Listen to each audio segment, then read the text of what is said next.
WhatsApp guys, आज हम देखेंगे इंडिया की रॉ और पाकिस्तान की आईएसआई में कौन ज्यादा पावरफुल है।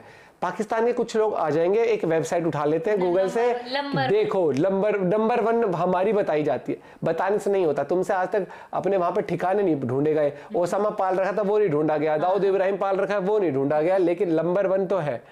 तो वो पता नहीं भैया कैसे है, देखते पूरी वीडियो। उस वीडियो का लिंक डिस्क्रिप्शन में, गौरव भाई की चैनल से 1 2 3 गो। और आईएसआई का क्या स्कोर कार्ड सर है? देखो मैं आपको क्या बताऊं, जब आतंकवाद बढ़ेगा उनके हाथ ईद होगी।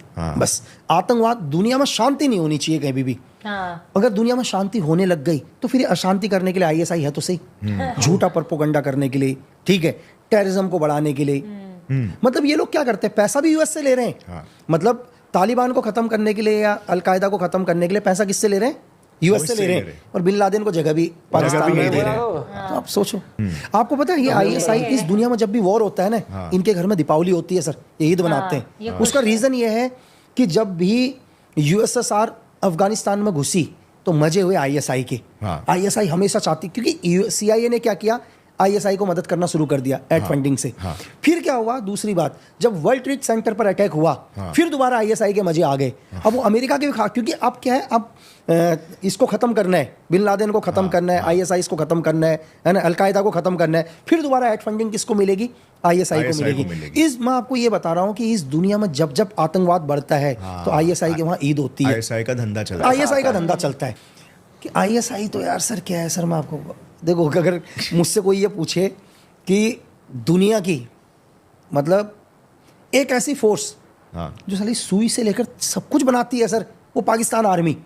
ये जब तक आप देखो, पाकिस्तान में भुखमरी आ रखी है, 200 रुपए केजी आटा हो रखा है पाकिस्तान के अंदर, 200 रुपीज केजी आटा। आज भी मतलब पाकिस्तान से बहुत सारे मैसेज आते हैं मेरे पास, बहुत लोगों के मैसेज आते हैं मेरे पास, मतलब 200 रुपए केजी आटा खा रहे हो सिर्फ इस आईएसआई के बदले। ठीक है, उनको देखो, उनको आप पाकिस्तान बना क्या रहा है सर? क्या बना रहा है पाकिस्तान, ये बताओ। पाकिस्तान की आवाम जब तक खुश नहीं रह सकती जब तक वहाँ पर आईएसआई और मिलिट्री प्रायोरिटाइजेशन। बिल्कुल सर, वो कभी आप में से एक चीज पूछो, क्यों चाहेंगे हिंदुस्तान और पाकिस्तान में शांति हो जाए? बात सही है। आप मेरे को ये बताओ ना, क्यों? अगर हिंदुस्तान और पाकिस्तान में शांति हो जाएगी तो आर्मी कंट्रोल तो चला जाएगा ना। क्यों? आज तक पाकिस्तान को जितना भी बजट मिलता है टोटल आर्मी का कंट्रोल रहता है उसमें, तो आम लोगों तक कैसे पहुंचेगा वो? राइट। आप पाकिस्तान के जर्नलों को देख लो सर, इनके पास दुनिया की महंगी से महंगी गाड़ियां, प्रॉपर्टीज, मतलब फॉरेन में स्विस बैंक, आप सोच ही नहीं सकते सर। राइट। आप 1999 का वॉर करवा दिया यार, ताकि वहां की गवर्नमेंट गिरे और परवेज मुशर्रफ सरकार में आए करके।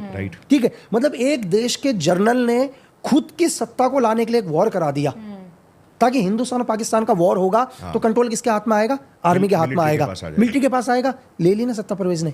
राइट। और बचपन से ही हर एक बच्चे को भी पाकिस्तान में ऐसा इंडोक्ट्रिनेट किया जाता है कि वो इंडिया के प्रति बस जहर ही उगले। बिल्कुल, सिर्फ उनका एक ही सिर्फ गोल है कि इंडिया के साथ वॉर होते रहे और इंडिया को मिटाएं, ताकि फिर इनको एड्स मिलते रहे। बिल्कुल। और फिर वो मुजाहिदीन और ये सब क्रिएट कर रहे हैं, टेररिस्ट, और उससे फिर और एड्स मांग रहे हैं कि हम इन्हीं का सफाया करेंगे। मैं कह रहा हूं ना आपको कि जब जब आतंकवाद बढ़ेगा उनके हाथ ईद होगी।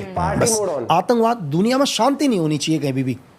अगर दुनिया में शांति होने लग गई तो फिर अशांति करने के लिए आईएसआई है तो सही, झूठा प्रोपेगेंडा करने के लिए, ठीक है, टेररिज्म को बढ़ाने के लिए। मतलब ये लोग क्या करते हैं, पैसा भी यूएस से ले रहे हैं। मतलब तालिबान को खत्म करने के लिए या अलकायदा को खत्म करने के लिए पैसा किससे ले रहे हैं? यूएस से ले रहे हैं। और बिन लादेन को जगह भी पाकिस्तान में दे रहे हैं। तो आप सोचो, वो मार्केटिंग है ना, कि उसी को दिखा के फिर पैसे लेंगे उनको खत्म नहीं करेंगे। सो सर, रॉ मतलब क्या रॉ आईएसआई को पास्ट में काफी बार आउटस्मार्ट कर चुकी है आपके हिसाब से? स्कोर कार्ड क्या चल रहे हैं इनका, मतलब जो लड़ाई होती है? अरे मतलब आज तक आप, अगर आपने एक ऑपरेशन गंगा देख लो आप, ठीक है, ऑपरेशन गंगा में आपको छोटी सी कहानी बताता हूँ ऑपरेशन गंगा के अंदर, कि उस टाइम जेल के जम्मू कश्मीर लिबरेशन फ्रंट एक ग्रुप हुआ करता था, ठीक है, पाक का एक ग्रुप था, मकबूल भट्ट का। तो उनके शायद 40 या 30 मिलिटेंट को अरेस्ट कर लिया था बीएसएफ ने। उन्होंने एक प्लान बनाया कि यार क्यों ना हम इन्हें छुड़ाएं करके, लेकिन छुड़ाएंगे कैसे? तो उन्होंने क्या हुआ, उन्होंने डिसाइड किया, एक हासिम कुरैशी नाम के जेएनके के थे, पाकिस्तान में कराची में उनकी सिस्टर की शादी वगैरह थी, वहाँ से उसका ब्रेन वॉश स्टार्ट कर दिया। और ब्रेन वॉश स्टार्ट करने के बाद आईएसआई ने उनको बोला कि तुम एक काम करो कि कैसे भी करके हिंदुस्तान में राजीव गांधी का अपहरण करो करके। ऐसे पायलट हुआ करते थे राजीव गांधी, तो उनको तुम अपहरण करके लाओ, तो हम डिमांड रखेंगे हिंदुस्तान से कि ये जो हमारे जो मिलिटेंट हैं इनको छोड़े करके। तो जैसी अब हमारी एजेंसी को सब पता है कि आईएसआई क्या कर रही है करके, उन्होंने हाशिम कुरैशी और उसके भाई को, मुझे एक्चुअली नाम थोड़ा सा आउट है, दोनों को ट्रेनिंग दी प्लेन वगैरह चलाने की। हमारी एजेंसी को सब मालूम है सर। जैसे हाशिम कुरैशी इधर आया, उसको बोला एक काम कर भाई, तुझे जो पाकिस्तान करने के लिए कह रही है तू वो कर, बस ठीक है, तू प्लेन लेके जा, ठीक है, लेकिन प्लेन में हमारे एजेंसी के लोग रहेंगे करके। Clear sir? सेम यही हुआ, मतलब पाकिस्तान हाशिम कुरैशी प्लेन को हाईजैक करके, ठीक है, जिस प्लेन का नाम था गंगा, ऑपरेशन गंगा भी नाम रखा है इसको, लेके पाकिस्तान लेकर गया। और पाकिस्तान ले जाने के बाद सर पाकिस्तान को लगा कि भाई जो आईएसआई को लगा कि हमारा ऑपरेशन सक्सेस हो गया करके, लेकिन उनको ये नहीं पता कि भाई जो तुम सोच रहे हो हिंदुस्तान की एजेंसी उससे 1000 गुना ऊपर सोचती है करके। जिस प्लेन को तुम सोच रहे हो तुम लेकर गए हो, तुम लेकर नहीं गए हो, तुम्हें पहुंचाया करके, ताकि 1971 के वॉर में उनका एयर स्पेस खत्म कर दिया सर। हमने क्या किया, हमने पूरी दुनिया को बोला कि भाई इन्होंने हमारा प्लेन हाईजैक किया, जबकि क्या उन्होंने प्लानिंग तो उन्हीं की थी ना, तो हमने बोला हम उनको एयर स्पेस नहीं देंगे सर। 1971 के वॉर में क्या हुआ सर, उनको पाकिस्तान से ईस्ट पाकिस्तान जाने के लिए, बांग्लादेश जाने के लिए उनका एयर स्पेस ही नहीं था। जहां वो कुछ घंटों में जा सकते थे, उनको दिन लग गए वहां पहुंचने के लिए। तो वो जितना सोचते हैं सर, उससे हमने क्या बोला कि जहां उनकी सोच, हमारी एजेंसी उससे 1000 गुना ऊपर सोचती है। उनको उनके मिशन को एग्जीक्यूट करने देती है, लेकिन उनको ये नहीं पता होता कि एग्जीक्यूट हम ही करवा रहे हैं उनसे। हम ही करवा रहे हैं, बिल्कुल। सो सर, अभी जैसे अगर हम रॉ की बात करें तो रॉ के अभी पाकिस्तान में और अफगानिस्तान में, तो अफगानिस्तान के साथ रॉ का एक काफी अच्छा रिश्ता है ऐसा सुनने मिलता है सर, तालिबान के साथ। देखो, और वहां पे बहुत एसेट्स है रॉ के। देखो मैं आपको बताऊं सर, अफगानिस्तान अगर मैं बोलूं, आफ्टर ब्रिटिश के बाद सर 1973 में शाह ज़हीर सार थे, जिनके भाई ने वहाँ की गवर्नमेंट को गिरा के खुद सत्ता हासिल कर ली थी। फिर 1979 में आपको जैसे मैंने बताया था ना, यूएसएसआर का इन्वॉल्वमेंट हो गया। सर तालिबान आज तक अफगानिस्तान को कोई जीत ही नहीं पाया। मतलब इतना पावरफुल यूएसएसआर जिसने अपनी पूरी ताकत लगा दी, वो अफगानिस्तान को कंट्रोल में नहीं ले पाया। इस्लामिक रूल आ गया उसके बाद। दूसरी चीज क्या है कि आप अमेरिका को देखो, 20 साल लगा दिया ना अमेरिका ने, लास्ट में बैकफुट में गया ना, तब भी वो अफगानिस्तान को कंट्रोल नहीं ले पाया। इसकी वजह क्या है सर? इसकी क्या वजह है कि मेरे से बहुत सारे क्वेश्चंस करे लोगों ने, मतलब बहुत सारे लोगों ने मुझसे क्वेश्चन पूछा कि ऐसा क्या है सर, दुनिया के 2 सुपर पावर अफगानिस्तान को कंट्रोल नहीं कर पाए, उस तालिबान को नहीं हरा पाए। तालिबान को नहीं हरा पाए। अगर आप तालिबान को देखो तो उन्होंने क्या कर रखा है सर, उनके पास अगर आप देखो 100 रुपए की पैंट पहन रखी है उन्होंने, 100 रुपए की टी शर्ट है उनकी, पैरों में चप्पल है उनके, सैंडल पहनी है उन्होंने नीचे 50-60 रुपए की, और दुनिया की सबसे खतरनाक कंट्रीज को बैकफुट फेंक दिया सर। ऐसा क्या रीजन है? मतलब अगर सोचने में अगर आए तो ऐसा क्या रीजन है करके।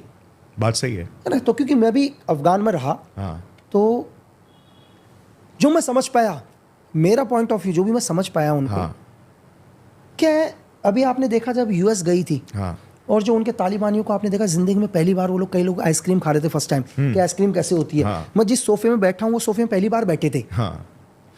तो मैं आपको वैसे समझाऊंगा बहुत ईजी तरीके से। क्या होता है कि क्यों नहीं हरा पाए 2 सुपर देश इनको। अगर आप मुझे बोलो कि यार कि मुझे सुबह रनिंग करनी है 20 किलोमीटर या 5 किलोमीटर या 40 किलोमीटर, हम लोग रनिंग करते हैं। मैं जब रात को सोता हूँ और मुझे सुबह मेरे माइंड में होता है कि मुझे 5 किलोमीटर दौड़ना है, मैं 5 किलोमीटर दौड़ता हूँ, और 5 किलोमीटर जैसे मैं लाइन क्रॉस करता हूँ मैं बैठ जाता हूँ और अपने आप को स्ट्रेचिंग वगैरह करता हूँ, मैं थक चुका होता हूँ। लेकिन मुझे अगर ये पता होता है एक दिन पहले कि मुझे 20 किलोमीटर दौड़ना है, तो मैं 20 किलोमीटर दौड़ता और 20 किलोमीटर लाइन क्रॉस करने के बाद थकता। अगर मुझे 40 किलोमीटर दौड़ना है तो मैं 40 किलोमीटर के बाद थकता। पता है क्यों? क्योंकि मेरे दिमाग में मुझे पता चल चुका है कि मेरी मंजिल कहाँ पर है करके। Mentally prepared. जब इंसान को उसकी मंजिल पता होती है ना, वो उसके बाद थकता है। जो तालिबान के जो फाइटर्स हैं ना, जो उनके लोकल जो फाइटर्स ग्रुप्स के लोग हैं, उनको दुनिया में ये पता ही नहीं उनकी मंजिल क्या है सर। उनको करना क्या है।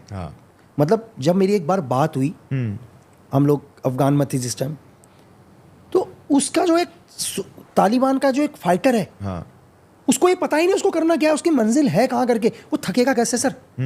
वो थकेगा तो जब उसको पता चलेगा मैं सबको जीत चुका हूँ, उसको यही नहीं पता मेरी मंजिल है। उनके लीडर्सों ने कभी उनको बताया ही नहीं है कि तुम्हारा एंड क्या है करके।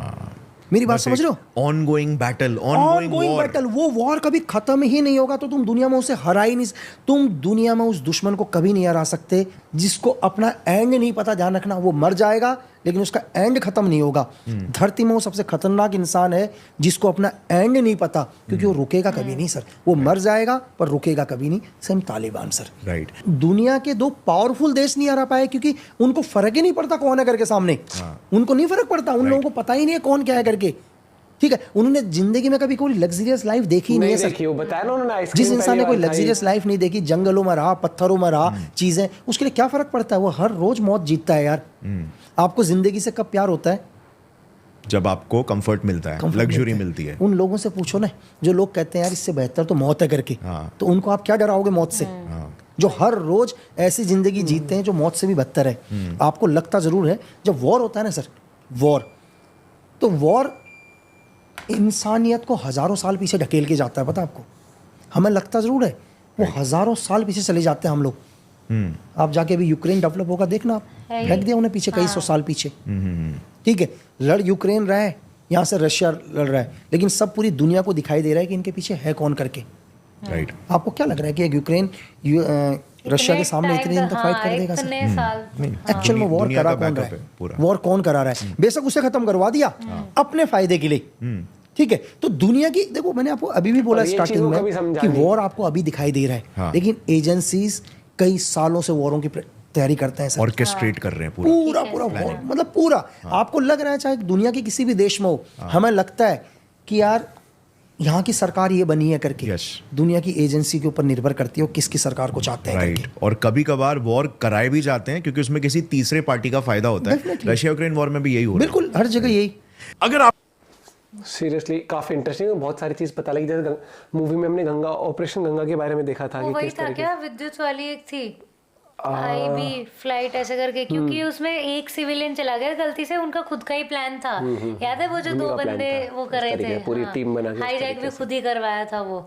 और जैसे वही वाली बात आ जाती है कि अपने हिसाब से जब वो बिजनेस चलाते हैं, अपने हिसाब से पूरा कंट्रोल उन्होंने लिया हुआ है, मैन्युफैक्चरिंग से लेकर हॉस्पिटल से लेकर हर जगह। बोला ना कि जो सुपारको है वहाँ जो बैठी है इंडिया में, जैसे वो है इसरो है, इनका सुपारको, वहां पर आर्मी के लोग बिठा रखे हैं और आता कुछ नहीं है। नहीं, वहाँ के लोग स्टूडेंट्स का वो देखियो कि हमारा मेडिकल में नंबर इसलिए नहीं आता है, जो वहाँ के होते हैं ना, जो आर्मी के उनके रिटायर, मतलब किसी पोस्ट पे फिर उन्हें वहाँ बैठा देते हैं। सोचो वहाँ का बिजली का बिल लेने के लिए तो आर्मी आ जाती है। जब अफगान का भाई देख लो, बड़ी से बड़ी ताकत वाली टिक पाई। और ये सच बोला उन्होंने कि आपको रियलिटी में पता है, एक चीज आप हमेशा नोटिस करना, किसी भी देश में अचानक से आपको दंगे दिखेंगे ना, कोई आदमी बिल्कुल ठालिया एक आम आदमी नहीं उठ के जाएगा। ये प्लानिंग होती है, प्लॉटिंग होती है, पैसा दिया जाता है, जो बड़े बड़े जो लगते हैं जो ऐसा आंदोलन क्रिएट कर सकते हैं, फंडिंग जाती है, फिर वो ऐसा माहौल क्रिएट कर देंगे कि सरकार के खिलाफ की, और ऐसा फिर दिखा देंगे कि सरकार बहुत जाति कर रही है। वो क्या है बांग्लादेश में, इंडिया में भी तो और होता है कई बार, यही चीज तो है। इससे फिर लोगों को क्या लगता है, सच में सरकार बहुत बुरा कर रही है। ठीक है, तो फिर उससे फिर माहौल क्रिएट होता है, फिर सरकारें भी इस तरीके से गिराई जाती है। माहौल में थोड़ा सा और उसे बढ़ा चढ़ा के और फिर उनके लोग भी घुसते हैं। ये देखना, अगर कोई आंदोलन जो हो रहा है उसको ऐसे पोर्ट्रे भी कर देंगे कई बार कि बिल्कुल शांतिपूर्ण हो रहा है, लेकिन उसी वो उनकी टेक्निक भी होती है कि पहले उसको शांतिपूर्ण दिखाना और फिर उसी में ही कुछ ऐसा कर देना कि ये हो जाए, वो तो शांतिपूर्ण कर रहे थे, फिर ये कहीं और से ऐसा हो गया, फिर उसका एक अलग मोड़ दे देना। बहुत चीजें होती है प्लानिंग, इसीलिए। नहीं तो एक आम देश चल रहा हो नॉर्मल ना, किसी को फर्क नहीं पड़ता भैया। नहीं तो महंगाई, हर एक चीज टाइम के हिसाब से भाई, हर चीज के रेट बढ़ते हैं और वो नॉर्मल है, चल रहे, आज भी बढ़ रहे हैं। टमाटर 100 रुपए भी चले गए, गया कोई रोड पे दंगे करने के लिए? 120 भी चले गए, गया कोई दंगे करने? तो सारा ये मिली भगत होती है लोगों की जब प्लानिंग, और फंडिंग बाहर से भी आती है, बहुत सारी एजेंसीज भी इन्वॉल्व, बहुत चीजें होती है। जैसे बांग्लादेश वाले केस में आपको पता है कितना वो तख्ता पलट में वो हुआ था। मिलता है आपसे वीडियो के साथ, बाय बाय, टेक केयर।